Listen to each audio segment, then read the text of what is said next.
Yo, kembali lagi di Fans Bola Uncensored masih dalam membahas World Cup Qualification untuk 2026.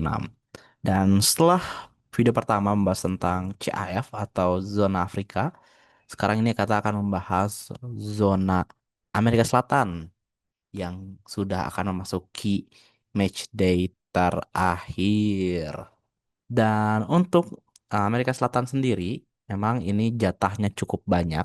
Ada 6 tim yang sudah dipastikan lolos dan ada satu tim yang masih berebut untuk em, lolos melalui fase playoff ya teman-teman.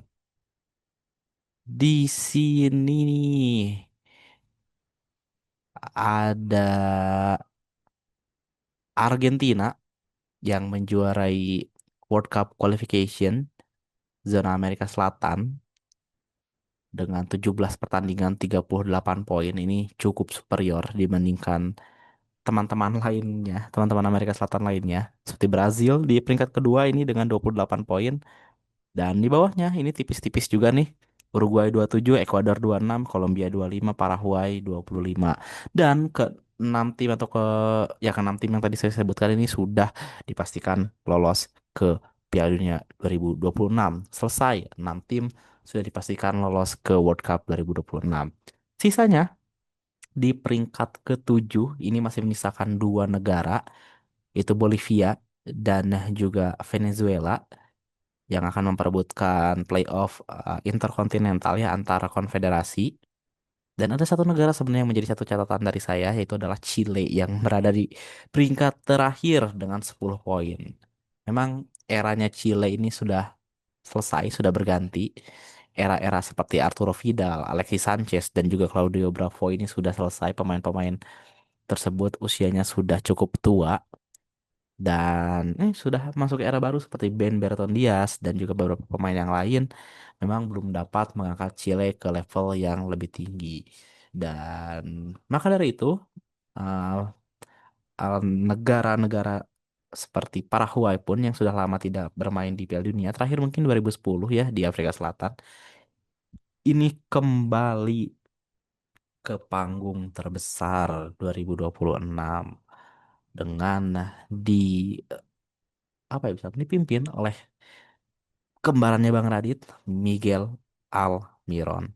Dan Paraguay ini cukup menarik ya teman-teman. Mungkin kita akan sedikit ulas mengenai tim-tim yang ada di zona CONMEBOL atau zona Amerika Selatan. Dan kita akan membahas tim-tim yang sudah dipastikan lolos ya.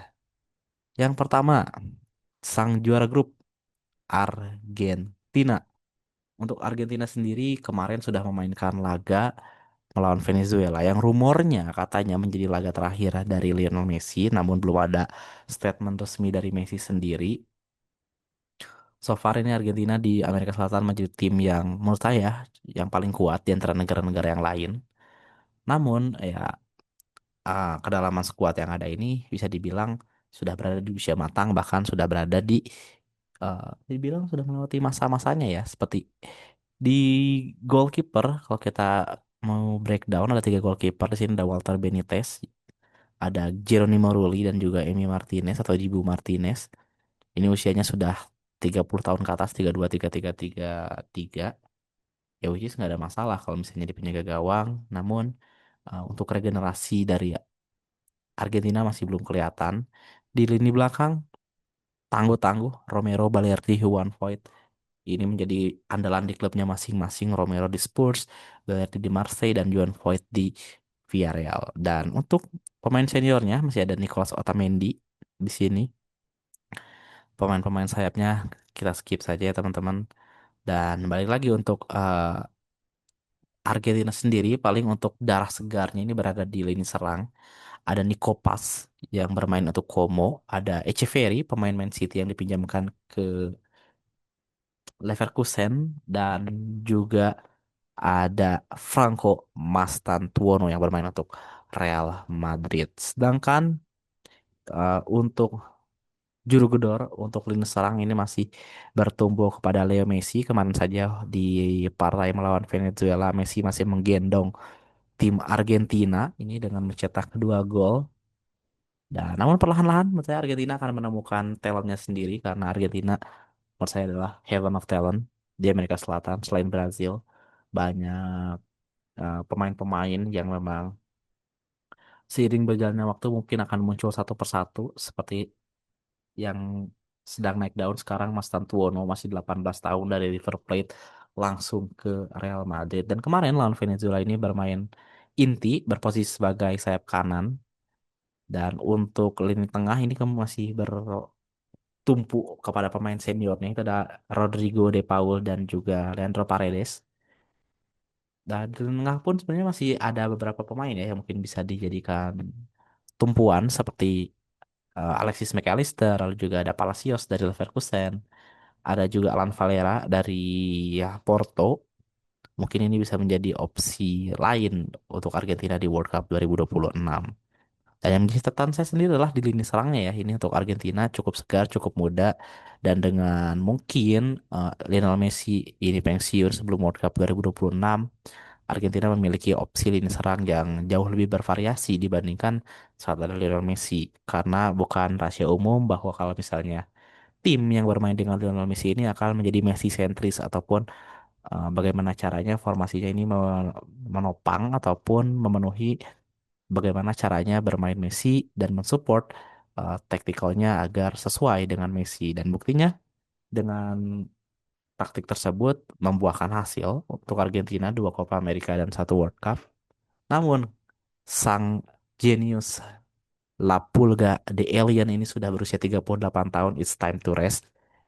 He already winning anything. He already won anything. Dia sudah menang segalanya World Cup, Copa America, Champions League, Ballon d'Or, Golden Boot. It's time to rest. Menurut saya ini momen yang pas untuk Messi untuk istirahat. Dan saya sebenarnya masih ingin melihat Messi di World Cup 2026 yang which is kemungkinan Messi akan berusia 39 tahun. Dan penutup yang indah juga apalagi Amerika Serikat akan menjadi tuan rumah. Dan Messi saat ini bermain di Amerika Serikat di Inter Miami. Namun, kalau saya pribadi saya ingin Messi pensiunnya ntar aja lah 2026 gitu.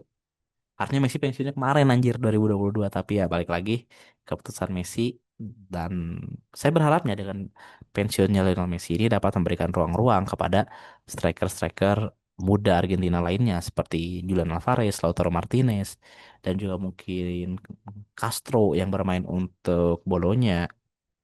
Banyaklah pokoknya pemain-pemain yang mungkin bisa bersinar dengan mundurnya Lionel Messi. It's apa yang bisa dibilang harga yang mahal untuk dibayar, namun ya, regenerasi harus terus berjalan di tim nasional Argentina. Argentina masih difavoritkan untuk menjadi juara Piala Dunia ya, apalagi bermain di tanah Amerika. Selanjutnya di peringkat kedua ada Brazil, sang rival, selalu terseok-seok. eh, Punya pelatih baru, pelatih berkarisma, pelatih dengan eh, sejarah yang panjang, punya prestasi yang mentereng juga, Don Carlo Ancelotti. Dan kalau kita lihat memang skuad Brazil ini tidak terlalu ya, mewah sih sebenarnya, cuman tidak selengkap dan semegah dari Argentina kemarin. Untuk penjaga gawang kemungkinan masih akan dijaga oleh Alisson. Dan di sini menarik ya di FIFA World Cup qualification bulan September ini nama Ederson tidak dipanggil, hanya ada Bento dari Al Nassr dan juga Hugo Souza dari Corinthians, which is fine, which is good. Memberikan kesempatan kepada pemain yang memang memiliki performa yang luar biasa, sedangkan Ederson tidak terlalu banyak mendapatkan menit bermain untuk Man City. Di lini belakang, sepertinya akan mengandalkan duet dari Marquinhos dari PSG dan Gabriel Magalhaes dari Arsenal ya.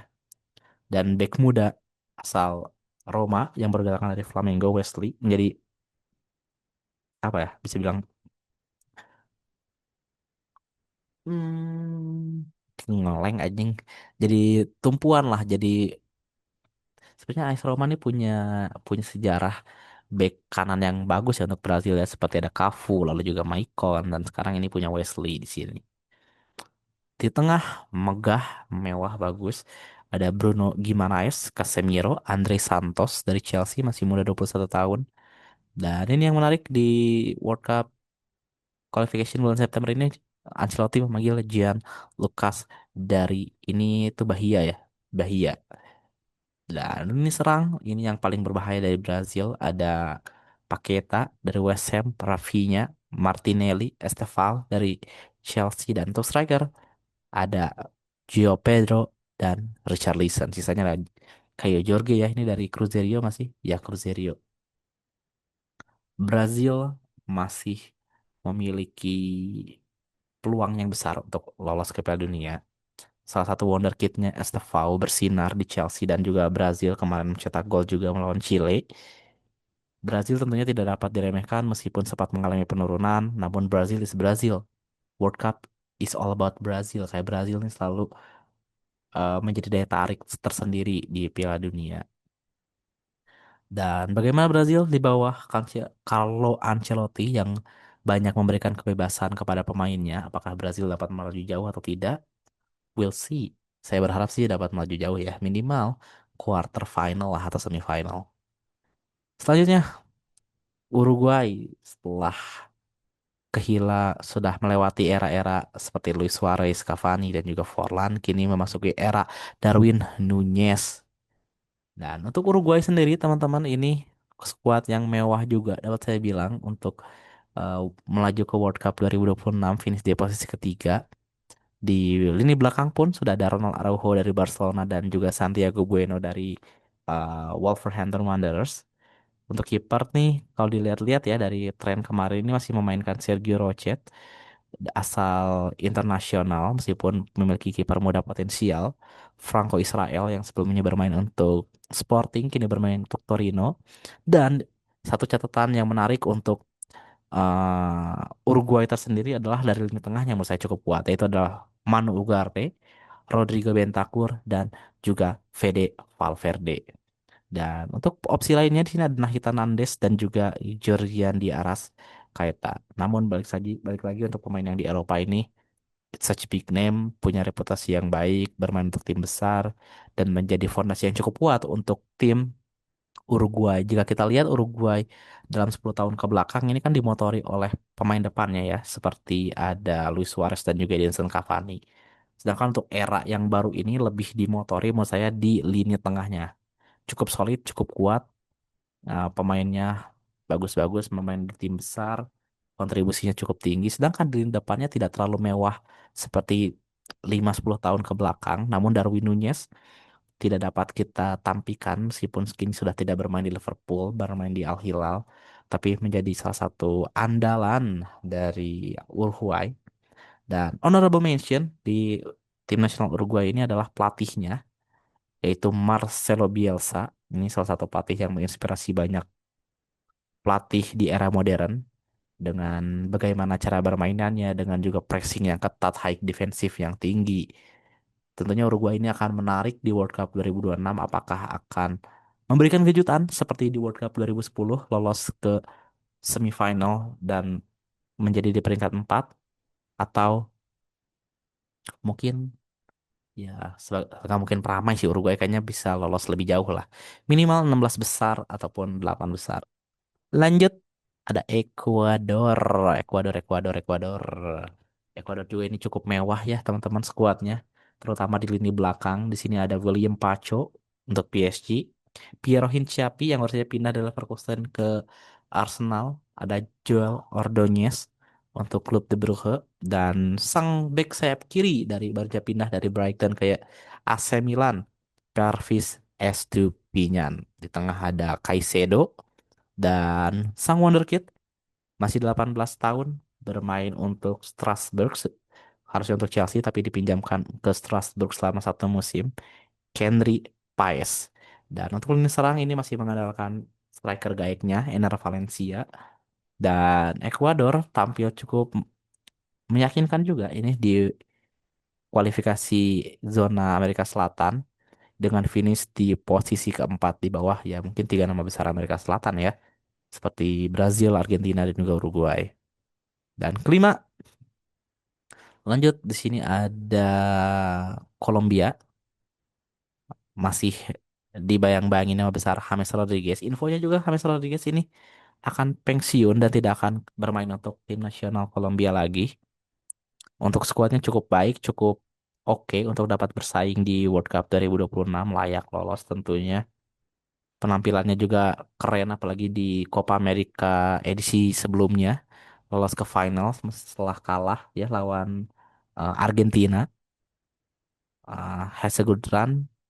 Ya lagi-lagi untuk setelah mungkin James Rodriguez pensiun dan tidak akan bermain lagi, spotlight utama dari Kolombia kemungkinan besar akan tertuju kepada Luis Diaz, pemain sayap yang saat ini bermain untuk Bayern Munich. Terakhir, Paraguay ya, negara yang sudah lama absen kini kembali naik ke panggung Piala Dunia. Skuadnya cukup solid ya di lini belakang terutama Gustavo Gomes bermain cukup lama di Liga Brazil untuk Palmeiras, the captain, dan juga untuk eh, tandemnya ada Omar Alderete yang baru saja pindah dari Getafe ke Sunderland. Di lini tengah Diego Gomez, pemain muda potensial berbakat yang kini bermain untuk Brighton. Dan di lini serang ini ada tentu saja ada Miguel Almiron. Dan ya udah mungkin teman-teman mungkin tanya Almiron dan mungkin Antonio Sanabria yang bermain untuk apa ini namanya Cremonese, tim yang perkuat oleh sang penjaga gawang paling mantap Emil Audero. Ya, teman-teman untuk Amerika Selatan sekian aja. Mungkin Amerika Selatan ini sudah hampir selesai. Sudah 17 match day dan nanti hari apa nih kita lihat teman-teman. Tanggal 10 hari Rabu akan menjadi match day terakhir, match day ke-18 dan perjalanan sudah selesai.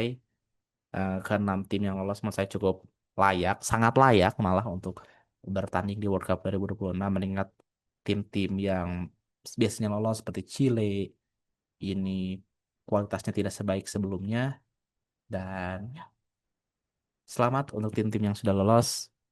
See you in 2026. Ciao.